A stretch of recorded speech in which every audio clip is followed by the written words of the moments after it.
Espèce d'incapable, regarde ce que tu as fait.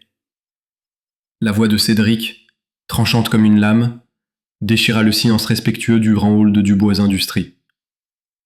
Devant lui, Léo, le concierge, se tenait figé, le plateau de café vide tremblant entre ses mains.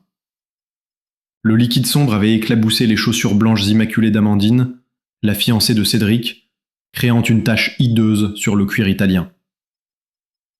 Elle le regardait avec un dégoût si profond qu'on aurait dit qu'il venait de commettre un crime impardonnable. Il pensait que sa journée ne pouvait pas être pire, mais il était loin d'imaginer que ce simple accident allait déclencher une avalanche d'humiliation qui changerait sa vie à jamais. Mais avant de plonger dans cette histoire incroyable, faites-moi une faveur. Cliquez sur le bouton j'aime. Et si vous êtes nouveau ici, abonnez-vous à notre famille grandissante d'amateurs d'histoire. Votre soutien nous permet de continuer à créer du contenu qui, nous l'espérons, vous inspire et vous touche. C'est rapide, gratuit, et ça signifie énormément pour nous. Dites-moi en commentaire de quelle ville vous regardez cette vidéo pour que je puisse vous envoyer un salut spécial dans ma prochaine histoire. J'adore voir jusqu'où nos histoires voyagent. De Paris à Abidjan, de Montréal à Bruxelles, notre communauté est partout et c'est magnifique. Léo était un homme d'une 50aine d'années, aux mains usées par le travail et au regard doux. Il était le concierge de Dubois Industries depuis près d'1 an, un poste qu'il accomplissait avec une dignité et une discrétion qui forçaient le respect de la plupart des employés. Il était toujours le premier arrivé, le dernier parti, s'assurant que tout était impeccable. Il connaissait le nom de chaque employé, s'enquérait de la santé de leurs enfants et offrait un sourire sincère à quiconque croisait son chemin. Cédric, lui, était l'opposé. Neveu du défunt fondateur de l'entreprise, il avait hérité d'un poste de direction qu'il n'avait jamais mérité. Il se pavanait dans les couloirs dans des costumes sur mesure, une montre de luxe au poignet, traitant les employés comme ses serviteurs personnels. Sa fiancée, Amandine, une femme dont la beauté n'avait d'égal que son dédain pour les gens comme Léo, le suivait comme son ombre, jugeant tout et tout le monde depuis son piédestal. Tout s'était passé en une fraction de seconde. En voulant s'écarter pour laisser passer un coursier pressé qui courait vers l'ascenseur, Léo avait fait un pas de côté et heurté Amandine qu'il n'avait pas vu arriver. Le café, destiné à la salle de réunion, avait volé. L'accident était banal, involontaire. Mais pour Cédric, c'était une offense personnelle, une occasion en or de montrer sa puissance devant tout le monde. Non mais tu te rends compte, ces chaussures coûtent plus cher que ton salaire de 3 mois. Ricana Amandine, en inspectant le désastre avec une moue théâtrale. Cédric savourait la scène. Le hall était plein. Des cadres supérieurs aux secrétaires, tous figés, observant le spectacle avec un mélange de peur et de pitié. Il voulait marquer les esprits, asseoir son autorité. Il plongea la main dans la poche de sa veste et en sortit une épaisse liasse de billets de 50 €. Il les jeta au visage de Léo avec un mépris total. Tiens, voilà pour le pressing, pauvre type. Et pour tes services. Tu es viré. Les billets flottèrent lentement dans les airs avant de s'éparpiller sur le sol en marbre, autour des pieds de Léo. Personne n'osait bouger. Les regards étaient fixés au sol, sur les murs, partout, sauf sur l'homme humilié au centre de la pièce. Soudain, une voix douce mais ferme s'éleva.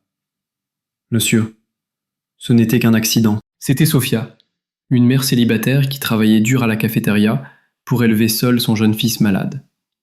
Elle avait vu toute la scène depuis le comptoir et son sens de la justice était plus fort que sa peur. Cédric se tourna vers elle, un sourire mauvais aux lèvres. « Retournez à vos casseroles et ne vous mêlez pas de ça, sinon vous subirez le même sort. » Il fit un signe de tête aux agents de sécurité. « Sortez-moi cet incapable d'ici. Je ne veux plus jamais voir son visage. » 2 gardes, visiblement mal à l'aise, s'approchèrent de Léo et le prirent par les bras. Il ne résista pas. Son visage était une page blanche, sans colère ni tristesse. Alors qu'on le poussait vers les grandes portes vitrées, son regard croisa celui de Sophia. Dans ses yeux, il ne vit ni pitié, ni moquerie, mais une simple et pure gentillesse. Il se jura de ne jamais oublier ce visage. Le vent glacial de Paris le frappa au visage alors que les portes se refermaient derrière lui, le coupant du monde qu'il avait servi avec tant de dévouement. Il se tenait sur le trottoir, en manche de chemise, les billets de l'humiliation toujours à ses pieds, à l'intérieur. Pour n'importe qui, c'était l'image d'un homme brisé, sans emploi, sans avenir. Mais Léo n'était pas un homme brisé. Lentement, il glissa la main dans la poche intérieure de sa vieille veste et en sortit, non pas son téléphone habituel, mais un second appareil, plus sobre, sans aucune marque visible. Il composa un numéro unique enregistré sous le nom de gardien. Une voix grave répondit immédiatement, sans même dire bonjour. « Alain, c'est moi, » dit Léo, sa voix soudainement changée, plus ferme, plus profonde. On passe à la phase 2. Cédric et Amandine, à l'intérieur, célébraient leur petite victoire en se dirigeant vers le bureau de direction, ignorant les caméras de surveillance qui enregistraient leur sourire suffisant. Mais ce qu'ils ignoraient, c'est que l'homme qu'ils venaient d'humilier n'était pas un simple concierge. Ils venaient de commettre la plus grande erreur de leur vie, et le prix à payer serait bien plus élevé qu'une paire de chaussures de luxe. Une fois à l'abri des regards, dans un petit appartement anonyme du quartier de Belleville, loin du luxe ostentatoire de la Défense, Léo retira sa vieille veste de concierge. L'homme qui se tenait là n'avait plus rien du serviteur effacé. Son dos se redressa, son regard devint perçant. « Alain, ils sont en train de détruire l'œuvre de mon père, » dit Léo dans le téléphone crypté, sa voix vibrante d'une colère froide. « Je veux un accès total. Caméra, serveur, communication. Tout. » De l'autre côté de la ligne, la voix d'Alain était calme et assurée. « C'est déjà fait, monsieur Dubois. Votre père avait tout prévu. Il m'a laissé des instructions très claires au cas où quelque chose de ce genre arriverait. Bienvenue dans votre centre de commandement. » Devant Léo, sur une table modeste, se trouvaient 3 écrans haute définition, un ordinateur puissant et une pile de dossiers. La chasse venait de commencer. Pendant ce temps, Cédric et Amandine célébraient leur victoire dans un restaurant étoilé près des Champs-Élysées. Le champagne coulait à flot. « Tu as vu sa tête quand je lui ai jeté les billets ? Priceless !» se vanta Cédric en dégustant une huître. Amandine sortit son téléphone dernier cri et prit une photo de ses nouvelles chaussures qu'elle venait d'acheter pour remplacer celles qui avaient été souillées. Elle la posta immédiatement en story sur Instagram avec la légende « Petite thérapie shopping après un accident de travail désagréable. Heureusement tout se nettoie, surtout la saleté.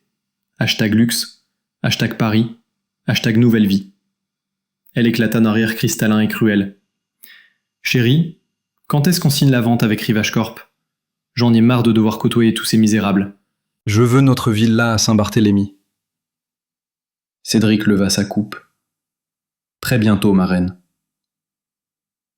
Encore quelques formalités pour faire croire que tout est légal, et nous serons libres et riches. À la fin des Dubois et au début de notre règne. Ils trinquèrent, ignorant complètement que chaque mot, chaque rire arrogant, était observé. Dans son appartement de Belleville, Léo regardait les écrans avec un dégoût qui lui nouait l'estomac. Grâce à Alain, il avait accès à tout. Il voyait les notes de frais exorbitantes de Cédric, les virements suspects vers des comptes offshore au nom d'Amandine, les emails échangés avec le concurrent Rivage Corp, préparant la vente de l'entreprise pour une fraction de sa valeur réelle. Mais le pire fut de voir les images des caméras de surveillance. Il vit Cédric humilier une secrétaire jusqu'aux larmes parce que son café était trop froid. Il le vit déchirer le rapport d'un jeune manager plein d'idées, le traitant de petit con prétentieux. Puis, son cœur se serra en voyant Sophia. Elle nettoyait une table à la cafétéria lorsque Cédric, furieux après un appel téléphonique, donna un grand coup de pied dans une chaise qui la percuta violemment. Elle tomba, mais se releva sans un mot, le visage tordu de douleur et de peur. Cédric ne s'excusa même pas. Il se contenta de grogner « Regardez où vous mettez les pieds ». Cette image de la seule personne qu'il avait défendue, traitée comme un objet, alluma en Léo une flamme nouvelle. La vengeance. C'est alors qu'il remarqua quelque chose d'étrange. Tard dans la nuit, la caméra du bureau de Cédric s'activa. Cédric était là, seul, visiblement nerveux. Il était au téléphone, parlant à voix basse. Léo augmenta le volume au maximum, parvenant à capter des bribes de conversation. « Oui, le protocole est presque contourné. »« Non, personne ne sait pour le test. C'est la dernière volonté du vieil homme, une formalité stupide. Une fois la vente signée, ce document n'aura plus aucune valeur. Le mot test fit tiquer Léo. De quel test parlait-il? Il zooma sur l'écran d'ordinateur de Cédric. Ce dernier venait d'ouvrir un fichier PDF protégé par un mot de passe. Le nom du fichier était clairement visible. Protocole testamentaire LD.pdf. LD. Léo Dubois. Ses propres initiales. Un frisson lui parcourut l'échine. Ce document le concernait directement. Il appela immédiatement Alain. « Alain, qu'est-ce que le protocole testamentaire LD ?» Un silence pesa à l'autre bout du fil. Puis, Alain soupira. « Votre père était un homme sage, monsieur. Il n'a jamais eu confiance en Cédric. Il a stipulé dans son testament que pour hériter pleinement de l'entreprise, Cédric devait la diriger avec intégrité et bienveillance pendant 1 an, sans savoir qu'il était mis à l'épreuve. C'était son test final de caractère. Je suis le gardien de ce protocole. S'il échouait, tout devait vous revenir. » Léo resta sans voix. Ce n'était donc pas seulement une question de cupidité. Cédric était en train de trahir la dernière volonté sacrée de son oncle. L'homme qui lui avait tout donné. La colère de Léo se transforma en une détermination glaciale. Il devait récupérer ce document. C'était la clé de tout. « Alain, j'ai besoin de ce fichier. Maintenant. » demanda Léo, sa voix ne laissant place à aucune discussion. « Cédric vient de le fermer, mais il doit être sur le serveur central. Pouvez-vous le récupérer ?»« Ce sera difficile, » répondit Alain. « Cédric a renforcé la sécurité informatique. Mais votre père m'a laissé des portes dérobées. Laissez-moi quelques minutes. » Léo fixa l'écran, son cœur battant à tout rompre. Il voyait des lignes de code défiler sur l'un des moniteurs, le travail d'Alain en direct. Chaque seconde semblait une éternité. Puis, une petite fenêtre de notification apparut sur son bureau. Transfert terminé. Un fichier reçu.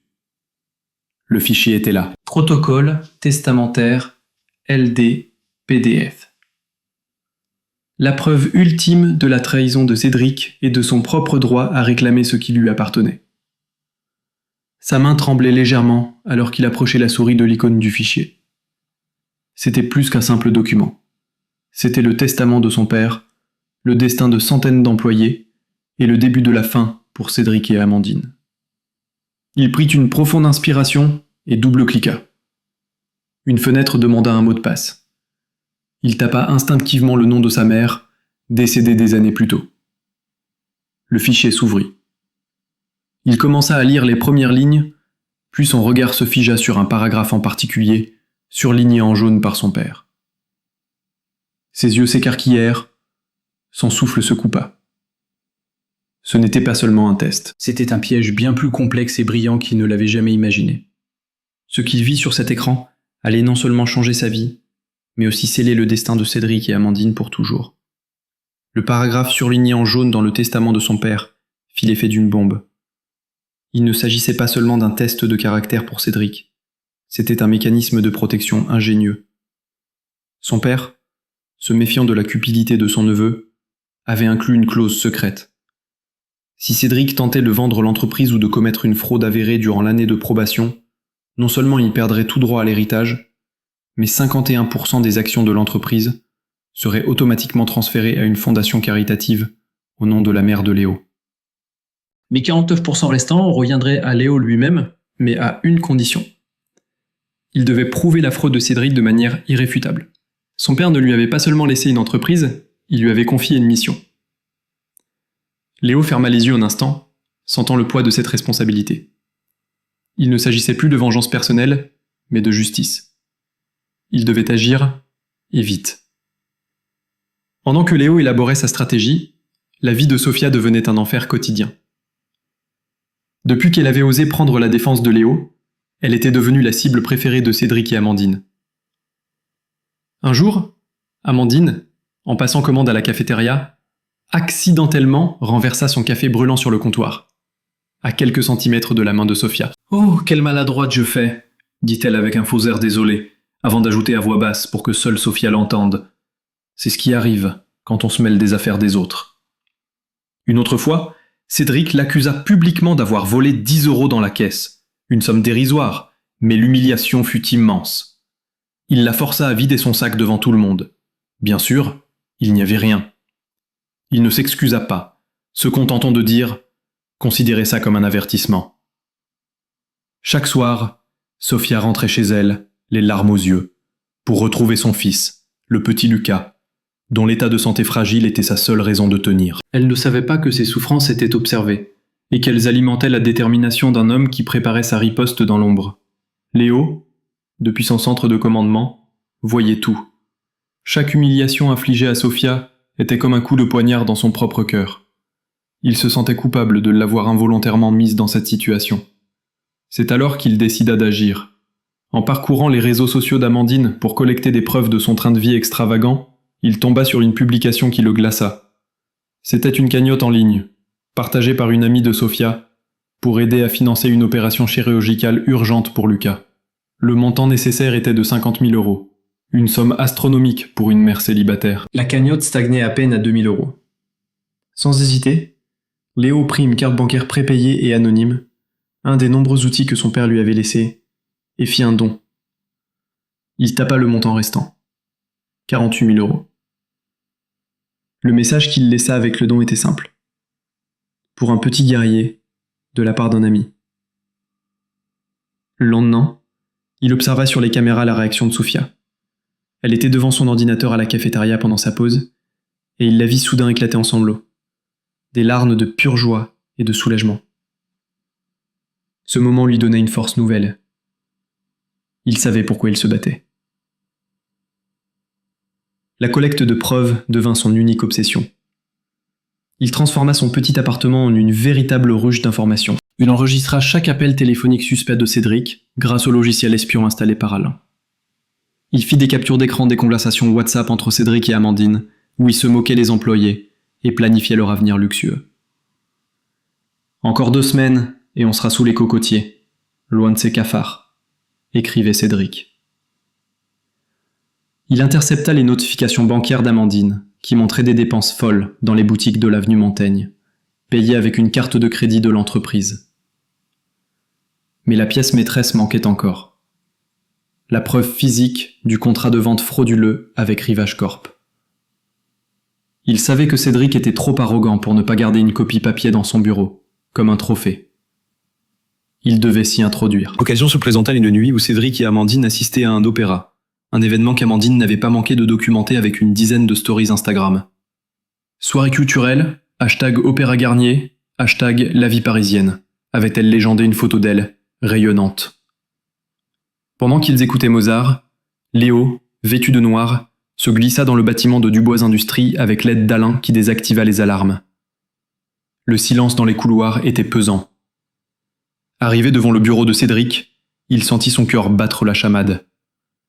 La porte était fermée par une serrure biométrique. « Pas de problème », murmura Alain dans son oreillette. « Votre père avait installé un passe-partout. Le code est la date de naissance de votre mère. » Léo sentit une bouffée d'émotion. Son père avait vraiment pensé à tout. Il entra le code, et la porte s'ouvrit sans un bruit. L'air à l'intérieur était imprégné du parfum cher de Cédric. Il se dirigea vers le bureau et commença à chercher. Après plusieurs minutes de recherche infructueuse dans les tiroirs, la panique commençait à monter. Et s'il s'était trompé? Il passa sa main sous le bureau et sentit un petit renfoncement. Un double fond. Il réussit à l'ouvrir et trouva ce qu'il cherchait. Une chemise cartonnée, portant le logo de Rivage Corp. À l'intérieur, le contrat de vente. Le prix de vente était scandaleusement bas. Et une clause stipulait qu'un bonus de facilitation de 10 millions d'euros serait versé sur un compte numéroté à Jersey, au nom de Cédric. C'était la preuve irréfutable. Il sortit son téléphone et commença à photographier chaque page du document, s'assurant que chaque détail était parfaitement lisible. Il avait presque terminé quand il entendit un bruit dans le couloir. Un agent de sécurité faisait sa ronde nocturne. Le cœur de Léo s'arrêta. Il se cacha derrière le lourd rideau, retenant sa respiration. La lumière de la lampe torche du garde balaya la pièce à travers la vitre de la porte. Léo pouvait entendre les pas se rapprocher, puis s'arrêter juste devant la porte. Une éternité sembla s'écouler. Puis, il entendit la voix d'Alain dans son oreillette, calme et posée. « Fausse alarme incendie déclenchée au 3e étage. Toutes les unités sont en route. » Les pas s'éloignèrent en courant. Léo souffla, le dos trempé de sueur. Il remit rapidement le dossier en place, referma le double fond et quitta le bureau. Il avait réussi. En sortant du bâtiment, il se sentit transformé. Il n'était plus la victime. Il était le chasseur. Il tenait entre ses mains le destin de Cédric et Amandine. Il avait les preuves, il avait le plan. Le moment de la vérité approchait à grands pas, et il serait bien plus spectaculaire et public que quiconque aurait pu l'imaginer. Avec les photographies du contrat frauduleux stockées en toute sécurité sur un cloud crypté, Léo sentit pour la première fois que la victoire était à portée de main. Il avait les preuves financières, les enregistrements de leurs conversations méprisantes, les captures d'écran de leur vie de luxe aux frais de l'entreprise. Il y avait tout ce qu'il fallait pour les détruire légalement. Mais il savait que ce ne serait pas suffisant. Pour honorer la mémoire de son père et pour rendre justice à des gens comme Sophia, la chute de Cédric et Amandine devait être publique, spectaculaire et inoubliable. Elle devait avoir lieu là où leur arrogance était la plus grande, lors de la grande soirée de gala qu'ils organisaient pour annoncer officiellement la vente de Dubois Industries. C'était leur soirée de triomphe. Léo allait en faire la soirée de leur anéantissement. Le plan était audacieux. Alain, grâce à ses contacts, réussit à faire embaucher Léo et Sophia par l'agence d'extra qui s'occupait du service pour le gala. Léo avait besoin d'être à l'intérieur. Et il voulait que Sophia, sa source d'inspiration, soit témoin de la justice qu'il allait rendre en son nom. Le soir de l'événement, le pavillon d'Armenonville scintillait de 1000 feux. Le tout Paris des affaires était là, sirotant du champagne, ignorant tout du drame qui se préparait. Léo, en uniforme de serveur, se déplaçait avec une efficacité silencieuse, le visage neutre, mais à l'intérieur, son cœur battait au rythme d'un compte à rebours. Il voyait Cédric et Amandine, resplendissants, accueillir leurs invités, riant, serrant des mains, jouant parfaitement leur rôle de jeunes héritiers brillants. Leur arrogance était à son comble. Ils se sentaient invincibles. C'est alors qu'Amandine l'aperçut. Un sourire cruel se dessina sur ses lèvres parfaitement maquillées. Elle s'approcha de lui, suivie par un petit groupe d'admirateurs. « Tiens, le monde est vraiment petit, » dit-elle d'une voix forte, s'assurant que tout le monde puisse l'entendre. « On n'arrive décidément pas à garder un travail stable, on dirait. De concierge à serveur, quelle déchéance. » Léo ne répondit pas, se contentant de la regarder avec un calme qui semblait la déstabiliser. Piquée au vif, elle décida d'aller plus loin. « Oh, serveur, ma coupe est vide, » ordonna-t-elle, lui tendant son verre. Alors qu'il la remplissait avec une main parfaitement stable, elle fit un mouvement brusque, renversant délibérément le champagne sur le sol et sur ses propres chaussures. « Mais vous êtes vraiment maudit. Regardez ce que vous avez fait, nettoyez ça, tout de suite. » Elle lui jeta une serviette en tissu au visage. Le silence se fit autour d'eux. Tous les regards étaient tournés vers Léo. C'était le moment de vérité, le test ultime de son contrôle. Il aurait pu exploser, révéler son identité, tout gâcher. Mais il pense à son père, à Sophia, au plan. Lentement, il se pencha et commença à essuyer le sol, puis les chaussures d'Amandine, sous les rires étouffés de ses amis. C'était le sommet de l'humiliation. Un homme qui valait des milliards, à genoux, nettoyant les chaussures d'une usurpatrice. Mais alors que son visage était caché, un léger sourire se dessina sur ses lèvres. Car ce geste lui permet de faire ce pourquoi il était venu. Discrètement, sa main glissa un minuscule micro-enregistreur, pas plus grand qu'un bouton de manchette, sous la table d'honneur où Cédric et Amandine allaient s'asseoir. Il se releva, le visage toujours impassible. Toutes mes excuses, madame. Il avait l'air d'un homme brisé, vaincu. Mais en réalité, il venait de poser la dernière pièce de son piège mortel. Il s'éloigna, le cœur étrangement calme. Il avait touché le fond, mais il savait que c'était pour mieux remonter. Il croisa Sophia, qui avait tout vu de loin, les larmes aux yeux. « Personne ne mérite d'être traité comme ça », lui murmura-t-elle. « Tenez bon. » Léo lui adressa un regard plein de gratitude. « La nuit est toujours plus sombre juste avant l'aube, » répondit-il énigmatiquement. Il se dirigea ensuite vers les cuisines, sortit son téléphone et envoya un simple message à Alain, qui se trouvait dans la régie technique du gala. Le micro est en place. Lance la synchronisation. Il joignit à son message un dernier fichier. Une copie de la notification de virement des 48 000 € à l'hôpital pour Lucas, avec une note, à diffuser si besoin. Il voulait que tout le monde sache qui était la véritable héroïne de cette histoire. Alors que la soirée battait son plein, Cédric monta sur scène pour son grand discours. Il était ivre de pouvoir, se pavanant sous les projecteurs. « Mes amis, ce soir, nous ne célébrons pas la fin d'une ère, mais le début d'une nouvelle, plus grande, plus profitable. » Il leva sa coupe. « À l'avenir. » C'était le signal. Léo, qui s'était discrètement positionné près de la scène, fit un signe de tête imperceptible en direction de la régie. Dans son oreillette, il entendit la voix calme d'Alain. « Tous les systèmes sont prêts. À votre ordre, monsieur. » Léo regarda Cédric, savourant sa gloire éphémère. Il regarda Amandine, qui l'applaudissait, son visage rayonnant de cupidité. Il regarda Sophia, qui se tenait au fond de la salle, le visage plein d'une triste dignité. Il pense à son père, à sa mission. L'heure de la justice avait sonné. Le masque allait enfin tomber, et le choc serait si violent qu'il ferait trembler les fondations de leur monde de mensonges. Le discours de Cédric se poursuivait, chaque mot étant une ode à sa propre grandeur, chaque phrase une insulte à la mémoire de l'homme qui lui avait tout donné. Léo l'écoutait, non plus avec colère, mais avec une sorte de pitié froide.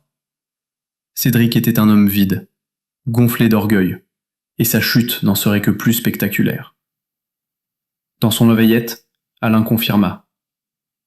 Synchronisation terminée. Tous les fichiers sont chargés sur le serveur principal de la salle.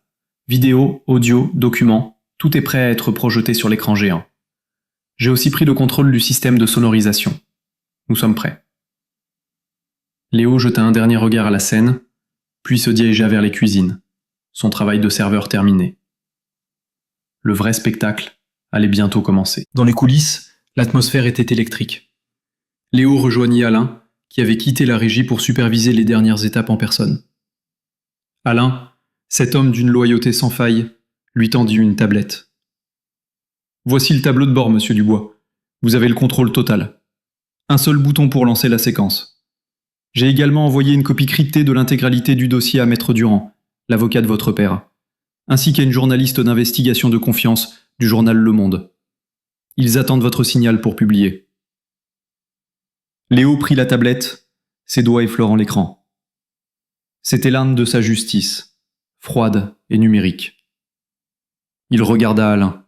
« Merci, mon ami. Mon père a eu raison de vous faire confiance. » Alain hocha simplement la tête, ses yeux brillant d'une fierté contenue. « C'est un honneur de servir la justice, monsieur. » Pendant ce temps, Cédric, ayant terminé son discours sous des applaudissements polis, rejoignit sa table d'honneur. Le micro caché sous la nappe, activé par Alain, retransmettait maintenant leur conversation privée directement dans l'oreillette de Léo. « Tu as été magnifique, mon amour, » roucoula Amandine. « Ils ont tout gobé. » Cédric éclata d'un rire gras. « Bien sûr qu'ils ont tout gobé. Ce sont des moutons.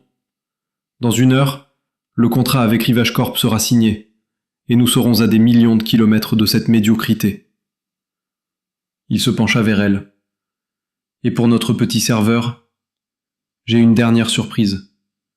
Je viens de recevoir un SMS de la sécurité. Ils ont déposé une plainte anonyme contre lui, pour vol. Demain matin, la police l'attendra chez lui. Même s'il est innocent, avec son profil, il passera quelques jours en garde à vue. Juste pour le plaisir. » Amandine gloussa. « Tu es diabolique, J'adore ça. Léo serra la tablette si fort que ses jointures blanchirent. Il venait, sans le savoir, de lui fournir la touche finale de son réquisitoire. Leur cruauté était sans limite, et le monde entier allait en être témoin. Léo se tourna vers Sophia, qui rangeait des verres non loin de là, le visage marqué par la fatigue et la tristesse. Il s'approcha d'elle. « Sophia, dans quelques minutes, tout va changer. J'ai besoin que vous restiez près de la scène. Et quoi qu'il arrive, n'ayez pas peur. » Elle le regarda, intriguée par l'intensité de sa voix. « Que voulez-vous dire ?» Léo lui offrit un sourire sincère, le premier qu'elle voyait sur son visage. « Je veux dire que les gens bons méritent d'avoir une fin heureuse. » Il lui tendit une petite carte. « C'est le numéro de Maître Durand. C'est le meilleur avocat de Paris. Il va s'occuper de tout pour vous et votre fils à partir de maintenant. Considérez cela comme un remboursement pour votre gentillesse. » Sophia prit la carte, confuse mais touchée. Elle ne comprenait pas, mais elle sentait qu'elle était sur le point d'assister à quelque chose d'extraordinaire. Le moment était venu. Le représentant de Rivage Corp, un homme au sourire de prédateur, se dirigea vers la table d'honneur avec une mallette en cuir. La signature était imminente. Léo regarda l'écran de sa tablette. Il voyait les visages des invités, des gens puissants, des journalistes, des employés de Dubois Industries qui avaient été invités pour faire bonne figure. Il pensa à son père, à l'empire qu'il avait bâti sur des valeurs d'intégrité et de respect, des valeurs que Cédric avait piétinées. Il pensa à Sophia, symbole de toutes les victimes silencieuses de l'arrogance de son cousin. Il prit une profonde inspiration. La peur et le doute qui l'avaient habité pendant des mois s'étaient envolés, remplacés par une certitude absolue. Il n'était plus le concierge humilié. Il était l'héritier, le justicier, le gardien de la flamme. Il leva les yeux vers l'écran de contrôle qui retransmettait l'image de la scène. Cédric se levait, le stylo à la main, prêt à signer le document qui allait sceller la trahison. Le sourire d'Amandine était triomphant. C'était l'image parfaite, le climax de leur arrogance. Léo posa son pouce sur le bouton rouge virtuel de la tablette, marqué d'un simple mot, « Lancer ». Il envoya un dernier message à Alain, « Je suis prêt ». La réponse fut instantanée, « Nous aussi. Bonne chance, monsieur Dubois ». Il était temps de montrer la vérité au monde entier. Dans quelques secondes, leur monde de paillettes et de mensonges allait s'écrouler dans un fracas assourdissant, et ils seraient là pour s'assurer que chaque débris les ensevelisse. Le stylo de Cédric toucha à peine le papier du contrat. À cet instant précis, Léo appuya sur le bouton rouge. Le silence se fit dans la salle. Pas un silence respectueux, mais un silence lourd, anormal. La musique s'était arrêtée net. Les lumières se tamisèrent, plongeant la salle dans une semi-obscurité, à l'exception d'un unique projecteur qui s'alluma, non pas sur la scène, mais sur l'immense écran géant derrière Cédric. Son sourire triomphant se figea. Au lieu du logo de Dubois Industries, l'écran afficha une image granuleuse, prise par une caméra de surveillance. On y voyait Cédric, dans le hall de l'entreprise, jeter une liasse de billets au visage d'un concierge. Un murmure parcourut la salle. Cédric devint blême. « Qu'est-ce que c'est que cette plaisanterie ? Éteignez ça !» hurla-t-il en direction de la régie. Mais personne ne bougea. La vidéo fut remplacée par une autre. Cédric, dans son bureau, hurlant sur une secrétaire en pleurs. Puis une autre. Cédric donnant un coup de pied dans une chaise qui percuta violemment Sophia. L'image suivante était une capture d'écran d'une conversation WhatsApp entre lui et Amandine. Encore 2 semaines et on sera sous les cocotiers, loin de ces cafards. La salle était maintenant complètement silencieuse, un silence de choc et de dégoût. Amandine, à côté de Cédric, avait le visage décomposé. Elle cherchait une sortie du regard, mais tous les yeux étaient rivés sur eux. Puis, la voix de Cédric, enregistrée par le micro caché, emplit la salle, claire et nette. Bien sûr qu'ils ont tout vobé. Ce sont des moutons. C'était la phrase qu'il avait prononcée quelques minutes plus tôt, croyant être à l'abri des oreilles indiscrètes. La panique s'empara de lui. « C'est un montage ! Un fou !» cria-t-il, sa voix tremblante trahissant son mensonge. C'est alors qu'une silhouette sortit de l'ombre des coulisses et monta lentement les marches de la scène. Il ne portait plus l'uniforme de serveur, mais un costume sombre, d'une coupe parfaite, qui soulignait une prestance que personne ne lui avait jamais soupçonnée. C'était Léo. Il prit un micro sur le pupitre, son visage calme contrastant violemment avec la panique de Cédric. « Bonsoir Cédric », dit Léo, sa voix, amplifiée par les haut-parleurs, résonnant avec une autorité nouvelle. « Je ne crois pas que ce soit un montage. » Je ne crois pas non plus que cette entreprise soit à vendre. Un cri de stupeur traversa l'assemblée. Cédric le dévisagea, les yeux exorbités. « Toi, qu'est-ce que tu fiches là ? Sécurité, sortez-moi cet individu. » Mais les agents de sécurité, postés par Alain, ne bougèrent pas. Ils regardaient Léo, attendant ses ordres. « Tu te demandes qui je suis, n'est-ce pas ? Continua Léo, s'adressant directement à son cousin. Tu as passé ta vie à mépriser les petites gens, les cafards, les incapables. Tu pensais que le nom que tu portais te donnait tous les droits. Mais tu as oublié une chose essentielle. Ce nom, tu ne l'as pas mérité. Tu en as seulement hérité. L'écran derrière lui changea de nouveau, affichant la première page du testament de son père. Le fameux Protocole testamentaire LD, PDF. Léo zooma sur le paragraphe surligné. Mon oncle, ton père, était un homme juste. Il a stipulé que tu n'hériterais pleinement que si tu dirigeais cette entreprise avec intégrité pendant 1 an. C'était son test. Et tu as échoué. Spectaculairement. Il fit un geste vers l'écran. Tu n'as pas seulement été cruel et arrogant, tu as fraudé. Tu as tenté de vendre son héritage à nos pires concurrents pour une bouchée de pain, en détournant des millions au passage.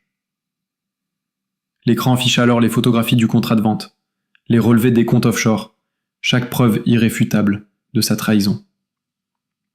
La salle était en ébullition. Des flashs des photographes crépitaient. Des invités sortaient leur téléphone, filmant la scène, la diffusant en direct sur les réseaux sociaux.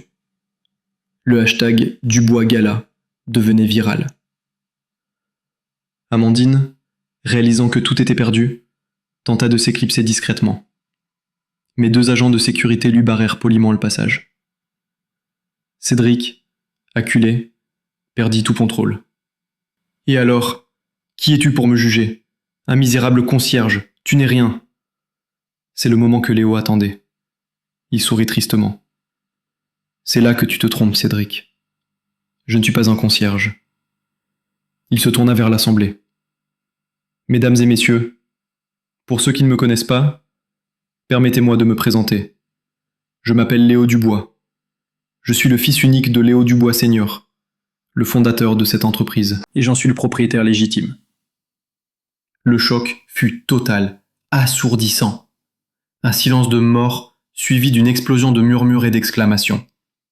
Léo laissa l'information infuser, puis il porta le coup de grâce. Mon père m'a demandé de veiller sur son œuvre. Il m'a demandé de me faire passer pour un homme simple, pour voir le vrai visage des gens. Et j'ai vu. J'ai vu ta cruauté, Cédric. J'ai vu ta cupidité, Amandine. Mais j'ai aussi vu autre chose. Son regard balaya la salle et se posa sur Sophia, qui se tenait près de la scène, les mains devant la bouche, les yeux remplis de larmes. J'ai vu la bonté, le courage et la dignité d'une femme qui, malgré les humiliations, n'a jamais perdu son humanité. Une femme qui a osé me défendre quand personne d'autre ne le faisait. L'écran afficha alors la notification du virement de 48 000 €. L'entreprise Dubois, sous ma direction, prendra désormais en charge l'intégralité des soins du petit Lucas. À vie. Des applaudissements éclatèrent, d'abord timides, puis de plus en plus forts, jusqu'à devenir un tonnerre qui fit trembler les murs. Cédric s'effondra sur une chaise, le visage entre les mains. Un homme brisé. Maître Durand et la journaliste du Monde se frayèrent un chemin jusqu'à la scène, tandis que des policiers en uniforme, prévenus par Alain, entraient dans la salle et se dirigeaient calmement vers Cédric et Amandine. « Cédric Dubois, Amandine Larcher, vous êtes en état d'arrestation pour fraude, abus de biens sociaux et tentative d'escroquerie », annonça un inspecteur d'une voix forte. La justice n'était plus une menace. Elle était là, réelle et implacable. Alors qu'on leur passait les menottes, le dernier enregistrement du micro caché fut diffusé. Demain matin, la police l'attendra chez lui. Juste pour le plaisir. C'était la preuve de leur dernière bassesse, la fausse plainte, qui s'ajoutait à la longue liste de leurs crimes. La vérité avait enfin éclaté. Et rien, absolument rien, ne serait plus jamais comme avant. L'arrestation de Cédric et Amandine, sous les flashs des photographes, ne fut que le début de leur chute vertigineuse. Le scandale, baptisé « l'affaire Dubois » par la presse, fit la une de tous les journaux pendant des semaines. La vidéo du gala, diffusée en direct par des dizaines d'invités, fut vue par des millions de personnes à travers le monde. Les preuves rassemblées par Léo étaient si accablantes que le procès fut rapide. Cédric fut condamné à 10 ans de prison ferme pour fraude aggravée, abus de confiance et tentative d'extorsion. Amandine, reconnue complice, écopa de 5 ans, dont 2 avec sursis. Leurs biens furent saisis pour rembourser les sommes détournées, et ils perdirent tout. Leur statut, leur fortune et leur dignité. Leur monde de luxe s'était effondré, remplacé par les murs gris d'une cellule de prison. Pour Léo, le lever du soleil le lendemain du gala avait une saveur nouvelle. Il n'était plus l'ombre qui se cachait, mais un homme qui avait retrouvé sa place. Il prit officiellement la direction de Dubois Industries, non pas depuis le bureau luxueux de Cédric, mais depuis celui, plus modeste et chargé d'histoire, de son père. Sa première décision fut d'annuler la vente à Rivage Corp et d'annoncer une prime exceptionnelle pour chaque employé, en guise d'excuse pour les épreuves qu'ils avaient suivies. Il transforma l'entreprise, instaurant une culture basée sur le respect, la confiance et la bienveillance, les valeurs mêmes que son père lui avait transmises. Il devint un leader respecté, non pas par peur, mais par admiration. Il avait prouvé que l'on pouvait être puissant tout en restant humain. Sophia, quant à elle, vit sa vie complètement transformée. Léo tint sa promesse. Il créa la fondation du Quai du Bois, dédiée à aider les familles d'employés ayant des enfants malades, et il en nomma Sophia la directrice. Avec un budget conséquent et une totale autonomie, elle put enfin se consacrer à ce qu'elle faisait de mieux, aider les autres. Son fils, Lucas, reçut les meilleurs soins possibles et se rétablit complètement. Aujourd'hui, 3 ans plus tard, il est un jeune garçon plein de vie, qui court dans les couloirs de la fondation, rappelant chaque jour à sa mère que les miracles existent. Sophia, autrefois femme de ménage humiliée, est devenue une philanthrope respectée, changeant la vie de centaines de familles. Elle et Léo sont restés des amis très proches, unis par le souvenir d'une épreuve qui a révélé le meilleur d'eux-mêmes. L'histoire de Léo eut un impact bien au-delà des murs de l'entreprise. Netflix en fit une mini-série à succès, intitulée « Le concierge milliardaire », et son livre, « Sous le masque de la pauvreté », devint un best-seller international. Il fut invité dans les plus grandes universités pour parler d'éthique en entreprise et de leadership bienveillant. L'affaire Dubois provoqua même un débat national qui mena à de nouvelles lois renforçant la protection des lanceurs d'alerte et des employés face aux abus de pouvoir. L'histoire d'un homme avait changé la société. Le concierge avait non seulement sauvé une entreprise, il avait inspiré une nation. Il avait prouvé que le courage d'une seule personne peut faire tomber les empires les plus arrogants. Cette histoire nous rappelle que la justice existe encore dans ce monde. Quelles leçons avez-vous tirées de ce récit ? Partagez vos réflexions dans les commentaires ci-dessous. Nous adorons lire vos pensées et vos propres expériences. Et devinez quoi ? Une autre histoire bouleversante arrive dans quelques jours. Encore plus dramatique et inspirante que celle-ci. Alors, si ce n'est pas déjà fait, assurez-vous de vous abonner à cette chaîne et d'activer la cloche de notification pour être le premier à la découvrir dès sa mise en ligne. Si cette histoire vous a ému, n'oubliez pas de cliquer sur le bouton j'aime.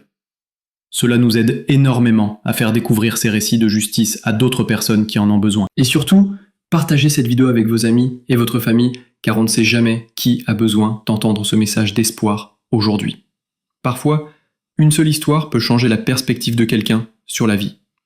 Merci infiniment d'avoir suivi ce voyage émotionnel avec nous. À très bientôt pour une nouvelle histoire qui vous touchera droit au cœur.